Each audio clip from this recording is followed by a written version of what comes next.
4 महीने बीत चुके थे, बल्कि 10 दिन ऊपर हो गए थे, किंतु बड़े भैया की ओर से अभी तक कोई खबर नहीं आई थी कि वह पापा को लेने कब आएंगे। ये कोई पहली बार नहीं था कि बड़े भैया ने ऐसा किया हो। हर बार उनका ऐसा ही रवैया रहता है। जब भी पापा को रखने की उनकी बारी आती है, वह समस्याओं से गुजरने लगते हैं। कभी भाभी की तबीयत खराब हो जाती है, कभी ऑफिस का काम बढ़ जाता है और उनकी छुट्टी कैंसिल हो जाती है। विवश होकर मुझे ही पापा को छोड़ने मुंबई जाना पड़ता है। हमेशा की तरह इस बार भी पापा की जाने की इच्छा नहीं थी, किंतु मैंने इस ओर ध्यान नहीं दिया और उनका और अपना मुंबई का रिजर्वेशन करवा लिया। दिल्ली मुंबई राजधानी एक्सप्रेस अपने टाइम पर थी। सेकंड एसी की निचली बर्थ पर पापा को बैठाकर सामने की बर्थ पर मैं भी बैठ गया। साथ वाली सीट पर एक सज्जन पहले से विराजमान थे। बाकी बर्थ खाली थी। कुछ ही देर में ट्रेन चल पड़ी। अपनी जेब से मोबाइल निकाल मैं देख रहा था, तभी कानों से पापा का स्वर टकराया। मुन्ना, कुछ दिन तो तू भी रहेगा ना मुंबई में? मेरा दिल लगा रहेगा और प्रतीक को भी अच्छा लगेगा। पापा के स्वर की आर्द्रता पर तो मेरा ध्यान गया नहीं। मन ही मन मैं खींच उठा। कितनी बार समझाया है पापा को कि मुझे मुन्ना न कहा करे, रजत पुकारा करे। अब मैं इतनी ऊंची पोस्ट पर आसीन एक प्रशासनिक अधिकारी हूँ। समाज में मेरा एक अलग रुतबा है, ऊंचा कद है, मान सम्मान है। बगल की सीट पर बैठा व्यक्ति मुन्ना शब्द सुनकर मुझे एक सामान्य सा व्यक्ति समझ रहा होगा। मैं तनिक जोर से बोला, पापा, परसों मेरी गवर्नर के साथ मीटिंग है, मैं मुंबई में कैसे रुक सकता हूँ? पापा के चेहरे पर निराशा छा गई। मैं उनसे कुछ कहता, तभी मेरा मोबाइल बज उठा। ऋतु का फोन था। भर्राए स्वर में वह कह रही थी, पापा ठीक से बैठ गए ना? हाँ हाँ बैठ गए हैं, गाड़ी भी चल पड़ी है। देखो, पापा का ख्याल रखना, रात में मेडिसिन दे देना। भाभी को भी सब अच्छी तरह समझा कर आना। पापा को वहां कोई तकलीफ नहीं होनी चाहिए। नहीं होगी। मैंने फोन काट दिया। ऋतु का फोन था ना? मेरी चिंता कर रही होगी। पापा के चेहरे पर वात्सल्य उमड़ आया था। रात में खाना खाकर पापा सो गए। थोड़ी देर में गाड़ी कोटा स्टेशन पर रुकी और यात्रियों के शोरगुल से हड़कंप सा मच गया। तभी कंपार्टमेंट का दरवाजा खोलकर जो व्यक्ति अंदर आया, उसे देख मुझे बेहद आश्चर्य हुआ। मैं तो सोच भी नहीं सकता था कि रमाशंकर से इस तरह ट्रेन में मुलाकात होगी। एक समय रमाशंकर मेरा पड़ोसी और सहपाठी था। हम दोनों के बीच मित्रता कम और नन्बरों को लेकर प्रतिस्पर्धा अधिक रहती थी। हम दोनों ही मेहनती और बुद्धिमान थे, किंतु न जाने क्या बात थी कि मैं चाहे कितना भी परिश्रम क्यों न कर लूं, बाजी सदैव रमाशंकर के हाथ लगती थी। शायद मेरी ही एकाग्रता में कमी थी। कुछ समय पश्चात पापा ने शहर के पॉश एरिया में मकान बनवा लिया। मैंने कॉलेज चेंज कर लिया और इस तरह रमाशंकर और मेरा साथ छूट गया। 2 माह पूर्व एक सुबह मैं अपने ऑफिस पहुंचा। कॉरिडोर में मुझसे मिलने के लिए काफी लोग बैठे हुए थे। बिना उनकी ओर नजर उठाए मैं अपने कैबिन की ओर बढ़ रहा था। यकायक एक व्यक्ति मेरे सम्मुख आया और प्रसन्नता के अतिरेक में मेरे गले लग गया। रजत यार, तू कितना बड़ा आदमी बन गया, पहचाना मुझे? मैं रमाशंकर। मैं सकपका गया। फीकी सी मुस्कुराहट मेरे चेहरे पर आकर विलुप्त हो गई। इतने लोगों के सम्मुख उसका अनौपचारिक व्यवहार मुझे खल रहा था। वह भी शायद मेरे मनोभावों को ताड़ गया था। तभी तो एक लंबी प्रतीक्षा के उपरांत जब वह मेरे केबिन में दाखिल हुआ तो समझ चुका था कि वह अपने सहपाठी से नहीं बल्कि एक प्रशासनिक अधिकारी से मिल रहा था। उसका मुझे सर कहना मेरे अहम को संतुष्ट कर गया। यह जानकर कि वह बिजली विभाग में महज एक क्लर्क है जो मेरे समक्ष अपना तबादला रुकवाने की गुजारिश लेकर आया है, मेरा सीना अभिमान से चौड़ा हो गया। कॉलेज के प्रिंसिपल और टीचर्स तो क्या, मेरे सभी कलीग्स भी यही कहते थे कि एक दिन रमाशंकर बहुत बड़ा आदमी बनेगा। आज मैं कहां से कहां पहुंच गया और वह पिछली स्मृतियों को पीछे धकेल मैं वर्तमान में पहुंचा तो देखा, रमाशंकर ने अपनी वृद्ध मां को साइड की सीट पर लिटा दिया और स्वयं उनके करीब बैठ गया। एक उड़ती सी नजर उस पर डाल मैंने अखबार पर आंखें गड़ा दी। तभी रमाशंकर बोला, नमस्ते सर, मैंने तो देखा ही नहीं कि आप बैठे हैं।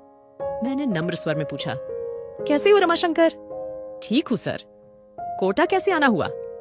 छोटी बुआ की बेटी की शादी में आया था, अब मुंबई जा रहा हूँ। शायद आपको याद हो, मेरा एक छोटा भाई था। छोटा भाई? हाँ, याद आया। क्या नाम था उसका? मैंने स्मृति पर जोर डालने का उपक्रम किया, जबकि मुझे अच्छी तरह याद था कि उसका नाम देवेश था। सर, आप इतने ऊंचे पद पर है, आए दिन हजारों लोगों से मिलते हैं, आपको कहाँ याद होगा? देवेश नाम है उसका सर। पता नहीं उसने मुझ पर व्यंग्य किया था या साधारण रूप से कहा था, फिर भी मेरी गर्दन कुछ तन सी गई। उस पर एहसान सा लादते हुए मैं बोला, देखो रमाशंकर, ये मेरा ऑफिस नहीं है, इसलिए सर कहना बंद करो और मुझे मेरे नाम से पुकारो। हाँ तो तुम क्या बता रहे थे? देवेश मुंबई में है? हाँ रजत, उसने वहां मकान खरीदा है। 2 दिन पश्चात उसका गृह प्रवेश है। 4-5 दिन वहां रहकर मैं और अम्मा दिल्ली लौट आएंगे। इस उम्र में इन्हें इतना घुमा रहे हो? अम्मा की आने की बहुत इच्छा थी। इंसान की उम्र भले ही बढ़ जाए, इच्छाएं तो नहीं मरती ना। हाँ, यह तो है। पिताजी कैसे है? पिताजी का 2 वर्ष पूर्व स्वर्गवास हो गया था। अम्मा यह दुख झेल नहीं पाई और उन्हें हार्ट अटैक आ गया था। बस तभी से वह बीमार रहती है। अब तो अल्जाइमर भी बढ़ गया है। तब तो उन्हें संभालना मुश्किल होता होगा। क्या करते हो? 6-6 महीने दोनों भाई रखते होगे। ऐसा पूछकर मैं शायद अपने मन को तसल्ली दे रहा था। आशा के विपरीत रमाशंकर बोला, नहीं नहीं, मैं तो ऐसा सोच भी नहीं सकता। अम्मा शुरू से दिल्ली में रही है, उनका कहीं और मन लगना मुश्किल है। मैं नहीं चाहता इस उम्र में उनकी स्थिति पेडुलम जैसी हो जाए, कभी इधर तो कभी उधर। कितनी पीड़ा होगी उन्हें यह देखकर कि पिताजी के जाते ही उनका कोई घर ही नहीं रहा। वह हम पर बोझ है। मैं मुस्कुराया। रमाशंकर, इंसान को थोड़ा व्यावहारिक भी होना चाहिए। जीवन में सिर्फ भावुकता से काम नहीं चलता है। अक्सर इंसान दायित्व उठाते उठाते थक जाता है और तब ये विचार मन को उद्वेलित करने लगते हैं कि अकेले हम ही क्यों माँ बाप की सेवा करें, दूसरा क्यों न करे। पता नहीं रजत, मैं जरा पुराने विचारों का इंसान हूँ। मेरा तो यह मानना है कि हर इंसान की करनी उसके साथ है। कोई भी काम मुश्किल तभी लगता है जब उसे बोझ समझकर किया जाए। माँ बाप क्या कभी अपने बच्चों को बोझ समझते हैं? आधे अधूरे कर्तव्यों में कभी आस्था नहीं होती रजत, मात्र औपचारिकता होती है। और सबसे बड़ी बात, जाने अनजाने हमारे कर्म ही तो संस्कार बनकर हमारे बच्चों के द्वारा हमारे सम्मुख आते हैं। समय रहते यह छोटी सी बात इंसान की समझ में आ जाए तो उसका बुढ़ापा भी सवर जाए। मुझे ऐसा लगा मानो रमाशंकर ने मेरे मुख पर तमाचा जड़ दिया हो। मैं निशब्द मौन सोने का नाटक करने लगा, किंतु नींद मेरी आंखों से अब कोसों दूर हो चुकी थी। रमाशंकर की बातें मेरे दिलो दिमाग में हथौड़े बरसा रही थी। इतने वर्षों से संचित किया हुआ अभिमान पल भर में चूर चूर हो गया था। प्रशासनिक परीक्षा की तैयारी के लिए इतनी मोटी मोटी किताबें पढ़ता रहा, किंतु पापा के मन की संवेदनाओं को, उनके हृदय की पीड़ा को नहीं पढ़ सका। क्या इतना बड़ा मुकाम मैंने सिर्फ अपनी मेहनत के बल पर पाया है? नहीं, इसके पीछे पापा मम्मी की वर्षों की तपस्या भी है। आखिर उन्होंने ही तो मेरी आंखों को सपने देखने सिखाए, जीवन में कुछ कर दिखाने की प्रेरणा दी। रात्रि में जब मैं देर तक पढ़ता था तो पापा भी मेरे साथ जागते थे कि कहीं मुझे नींद न आ जाए। मेरे इस लक्ष्य को हासिल करने में पापा हर कदम पर मेरे साथ रहे और आज जब पापा को मेरे साथ की जरूरत है तो मैं व्यावहारिकता का सहारा ले रहा हूँ। 2 वर्ष पूर्व की स्मृति मन पर दस्तक दे रही थी। सीवियर हार्ट अटैक आने के बाद मम्मी बीमार रहने लगी थी। एक शाम ऑफिस से लौटकर मैं पापा मम्मी के बेडरूम में जा रहा था, तभी अंदर से आती आवाज से मेरे पांव ठिठक गए। मम्मी पापा से कह रही थी, इस दुनिया में जो आया है वह जाएगा भी, कोई पहले तो कोई बाद में। इतने इंटेलेक्चुअल होते हुए भी आप इस सच्चाई से मुंह मोड़ना चाह रहे हैं। मैं क्या करूं पूजा, तुम्हारे बिना अपने अस्तित्व की कल्पना भी मेरे लिए कठिन है। कभी सोचा है तुमने कि तुम्हारे बाद मेरा क्या होगा? पापा का कंठ अवरुद्ध हो गया था, किंतु मम्मी तनिक भी विचलित नहीं हुई और शांत स्वर में बोली थी, आपकी तरफ से तो मैं पूरी तरह से निश्चिंत हूँ। रजत और ऋतु आपका बहुत ख्याल रखेंगे।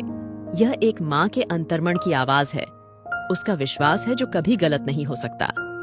इस घटना के 5 दिन बाद ही मम्मी चली गई थी।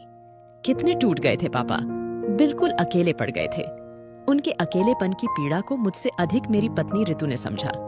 यूं भी वह पापा के दोस्त की बेटी थी और बचपन से पापा से दिल से जुड़ी हुई थी। उसने कभी नहीं चाहा पापा को अपने से दूर करना, किंतु मेरा मानना था कि भावुकता में लिए गए फैसले अक्सर गलत साबित होते हैं। इंसान को प्रैक्टिकल अप्रोच से काम लेना चाहिए। अकेले मैं ही क्यों पापा का दायित्व उठाऊं? दोनों बड़े भाई क्यों ना उठाए? जबकि पापा ने तीनों को बराबर का स्नेह दिया, पढ़ाया, लिखाया, तो दायित्व भी तीनों का बराबर है। 6 माह बाद मम्मी की बरसी पर यह जानते हुए भी कि दोनों बड़े भाई पापा को अपने साथ रखना नहीं चाहते, मैंने यह फैसला किया था कि हम तीनों बेटे 4-4 माह पापा को रखेंगे। पापा को जब इस बात का पता चला तो कितनी बेबसी उभर आई थी उनके चेहरे पर। चेहरे की झुर्रियां और गहरा गई थी। उम्र मानो 10 वर्ष आगे सरक गई थी। सारी उम्र पापा की दिल्ली में गुजरी थी। सभी दोस्त और रिश्तेदार यहीं पर थे जिनके सहारे उनका वक्त कुछ अच्छा बीत सकता था। किंतु सोचते सोचते मैंने एक गहरी सांस ली। आंखों से बह रहे पश्चाताप के आंसू पूरी रात मेरा तकिया भिगोते रहे। उफ, यह क्या कर दिया मैंने? पापा को तो असहनीय पीड़ा पहुंचाई ही, मम्मी के विश्वास को भी खंडित कर दिया। आज वह जहां कहीं भी होगी, पापा की स्थिति पर उनकी आत्मा कलप रही होगी। क्या वह कभी मुझे क्षमा कर पाएंगी? रात में कई बार अम्मा का रमाशंकर को आवाज देना और हर बार उसका चेहरे पर बिना शिकन लाए उठना मुझे आत्मविश्लेषण के लिए बाध्य कर रहा था। उसे देख मुझे एहसास हो रहा था कि इंसानियत और बड़प्पन हैसियत की मोहताज नहीं होती, वह तो दिल में होती है। अचानक मुझे एहसास हुआ मेरे और रमाशंकर के बीच आज भी प्रतिस्पर्धा जारी है। इंसानियत की प्रतिस्पर्धा, जिसमें आज भी वह मुझसे बाजी मार ले गया था। पद भले ही मेरा बड़ा था, किंतु रमाशंकर का कद मुझसे बहुत ऊंचा था। गाड़ी मुंबई सेंट्रल पर रुकी तो मैं रमाशंकर के करीब पहुंचा। उसके दोनों हाथ थाम मैं भावुक स्वर में बोला, रमाशंकर मेरे दोस्त, चलता हूं। यह सफर सारी जिंदगी मुझे याद रहेगा। कहने के साथ ही मैंने उसे गले लगा लिया। आश्चर्य मिश्रित खुशी से वह मुझे देख रहा था। मैं बोला, वादा करो, अपनी फैमिली को लेकर मेरे घर अवश्य आओगे। आओगा क्यों नहीं, आखिर इतने वर्षों बाद मुझे मेरा दोस्त मिला है। खुशी से उसकी आवाज कांप रही थी। अटैची उठाए पापा के साथ मैं नीचे उतर गया। स्टेशन के बाहर मैंने टैक्सी पकड़ी और ड्राइवर से एयरपोर्ट चलने को कहा। पापा हैरत से बोले, एयरपोर्ट क्यों? भावुक होकर मैं पापा के गले लग गया और रुंधे कंठ से बोला, पापा मुझे माफ कर दीजिए, हम वापस दिल्ली जा रहे हैं। अब आप हमेशा वही अपने घर में रहेंगे।